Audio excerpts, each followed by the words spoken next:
नमस्कार बच्चों, आज मैं आपको मराठी विषय के प्रथम सत्रांत परीक्षा के पेपर का स्वरूप समझाऊंगी।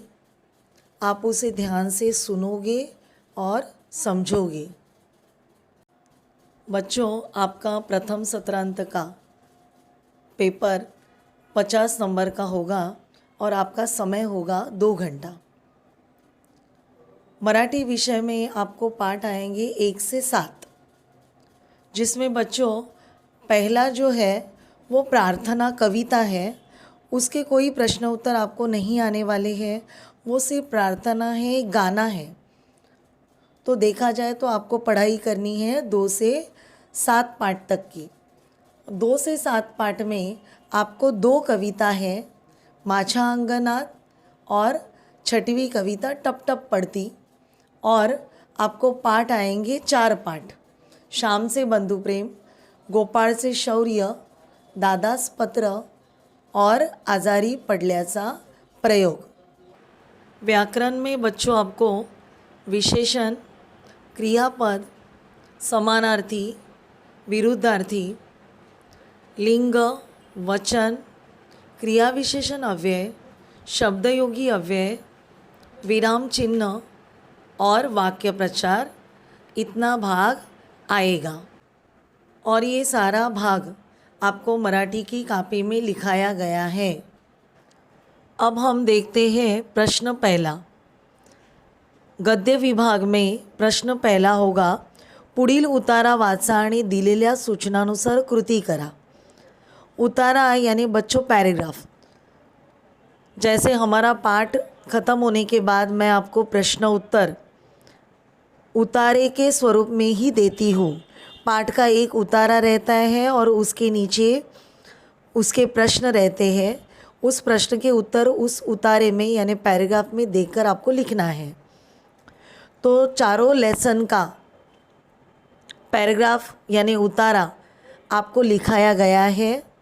वो चारों लेसन का पैराग्राफ को आपको प्रैक्टिस करनी है, जिसमें पहला प्रश्न आएगा आकृति पूर्ण करा। दूसरा प्रश्न आएगा विशेषण अधोरेखित करा।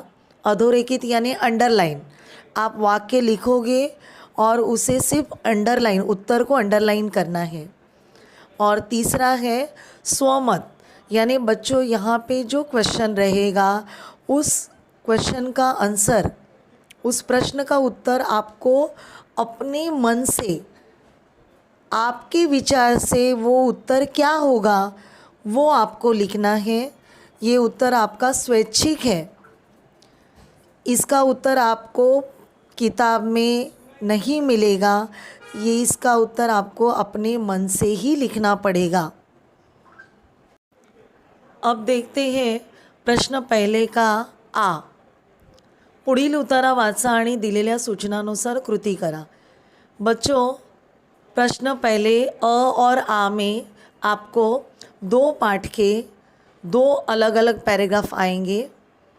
इस पैराग्राफ में भी आपको सेम पहले की तरह ही करना है। पैराग्राफ पढ़कर उसके नीचे दिए गए प्रश्न के उत्तर लिखने हैं।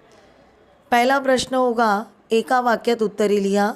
इसमें बच्चों आपको 3 प्रश्न आएंगे। 2 क्रियापद अधोरेखित करा। 2 वाक्य आएंगे, उस वाक्य में आपको क्रियापद को अंडरलाइन करनी है। और तीसरा प्रश्न है स्वमत, जो आपको अपने मन से उसका उत्तर लिखना है।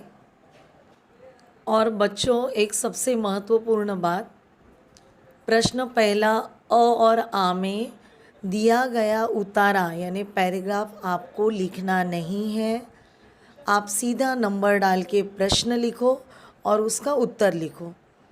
आप बिल्कुल भी पैराग्राफ लिखने की गलती नहीं करोगे। अब बच्चों हम आते हैं पद्य विभाग में। प्रश्न दूसरा आपका पद्य विभाग पे होगा। पद्य विभाग यानी कविता। आपको जो 2 कविता है उसमें से कोई एक कविता का इसमें आपको पैराग्राफ दिया जाएगा और उसके आधार पर आपको कविता के प्रश्न उत्तर लिखने हैं। प्रश्न दुसरा, पुढील कविता वाचा आणि दिलेल्या सूचनानुसार कृती करा. 1.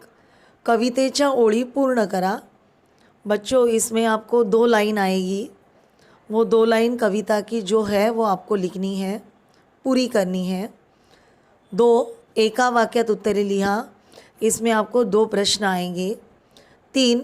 खालील शब्दात लपलेले कोणतेही 2 शब्द लिहा. यानी शब्द दिया जाएगा, उस शब्द में और कौन से शब्द तैयार हो सकते हैं वो शब्द आपको लिखने हैं. बच्चों, प्रश्न पहले की तरह इस प्रश्न में भी आपको कविता का पैराग्राफ नहीं लिखना है. आप सीधा प्रश्न लिखोगे और उसका उत्तर लिखोगे. अब बच्चों आते हैं प्रश्न 3 के पास, व्याकरण विभाग, जो कि 10 नंबर का आएगा. प्रश्न 3 में सारे प्रश्न व्याकरण पे आधारित रहेंगे. 1. समानार्थी शब्द लिहा. 2 शब्द आएंगे जिसमें से आपको कोई एक लिखना है. 2. विरुद्धार्थी शब्द 2 आएंगे, कोई एक लिखना है. 3. लिंग बदला 2 शब्द आएंगे, कोई एक आपको लिखना है. 4. वचन बदला 2 शब्द आएंगे, कोई एक आपको लिखना है. 5. क्रियाविशेषण अव्यय अधोरेखित करा. अधोरेखित यानी अंडरलाइन. बच्चों, इसमें आपको 2 वाक्य आएंगे और उन दोनों वाक्य में कौन सा क्रियाविशेषण अव्यय है उस उत्तर को आप अंडरलाइन करोगे. 6. शब्दयोगी अव्यय अधोरेखित करा. इसमें भी 2 वाक्य आएंगे, दोनों वाक्य में आपको शब्दयोगी अव्यय कौन सा है वो पहचान कर उसे अंडरलाइन करनी है. 7. योग्य विराम चिन्ह द्या. इसमें एक वाक्य आएगा, उसमें कौन सा चिन्ह देना योग्य है वो आप सोचोगे और उसे वहाँ पे दोगे. 8. कंसात दिलेल्या वाक्यप्रचारांचा उपयोग करून वाक्य पूर्ण करा. इसमें बच्चों कोष्टक में आपको 2 वाक्यप्रचार दिए रहेंगे और वाक्य एक रहेगा. दोनों में से कौन सा सही है वो चुनकर आपको वाक्य में लिखकर वाक्य पूर्ण करना है. और ये सारे प्रश्न हमने निबंध की कॉपी में कृति कार्य में लिखे हुए हैं, तो आप उसकी रिवीजन कर सकते हो. व्याकरण विभाग यानी प्रश्न 3 के सारे प्रश्नों को आपको पेपर में लिखना है. प्रश्न के साथ ही उसका उत्तर आप लिखोगे, डायरेक्ट नंबर डाल के उत्तर नहीं लिखोगे. आइए बच्चों, अब आते हैं प्रश्न क्रमांक 4 पे, जो कि उपयोजित लेखन का विभाग है. ये उपयोजित लेखन यानी प्रश्न क्रमांक 4 पूरा मिला के आपको 20 नंबर का आएगा, जिसमें 4 उप प्रश्न हैं. अ प्रश्न है पत्र लेखन, जो कि 5 नंबर के लिए आएगा. इस बार बच्चों हम लोगों ने ईमेल रूप में पत्र लेखन सीखा है और आपको वैसे ही लिखना है. इस पत्र लेखन में आपको लिफाफा बनाने की ज़रूरत नहीं है. तो जैसे हम लोगों ने निबंध की कॉपी में पत्र लेखन लिखा है, आप उस पत्र लेखन की प्रैक्टिस यानी रिवीजन करते रहोगे. ब प्रश्न, पुढील सूचना वाचून दिलेल्या प्रश्नांची उत्तरे लिहा. इसमें आपको एक सूचना का पैराग्राफ दिया जाएगा और उस पैराग्राफ के नीचे 5 प्रश्न दिए जाएंगे.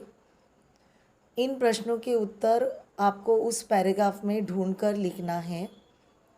यह प्रश्न भी 5 नंबर के लिए आएगा.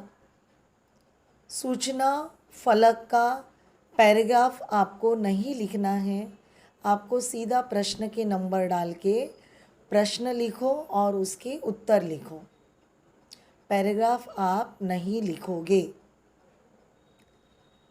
क संवाद लेखन यानी बच्चों आपको एक संवाद पे आधारित पैराग्राफ आएगा। उस पैराग्राफ के नीचे 5 प्रश्न होंगे। उन प्रश्नों के उत्तर आपको उस पैराग्राफ में देखकर लिखने हैं। इसमें भी आप संवाद का पैराग्राफ नहीं लिखोगे, संवाद के प्रश्न लिखकर सीधा उसका उत्तर लिखोगे। प्रश्न निबंध लेखन। बच्चों, निबंध लेखन भी 5 नंबर के लिए आएगा।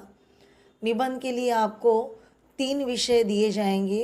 इन 3 विषयों में से आपको जो आ रहा है वो कोई एक विषय आप लिख सकते हो। इस प्रकार बच्चों, प्रश्न पहला अ और आ गद्य विभाग पे आधारित होगा। प्रश्न दूसरा पद्य विभाग पे आधारित होगा। प्रश्न तीसरा व्याकरण विभाग पे आधारित होगा और प्रश्न चौथा उपयोजित लेखन पे आधारित होगा। मुझे आशा है कि ये प्रश्न पत्रिका स्वरूप आप ज़रूर समझ गए होंगे।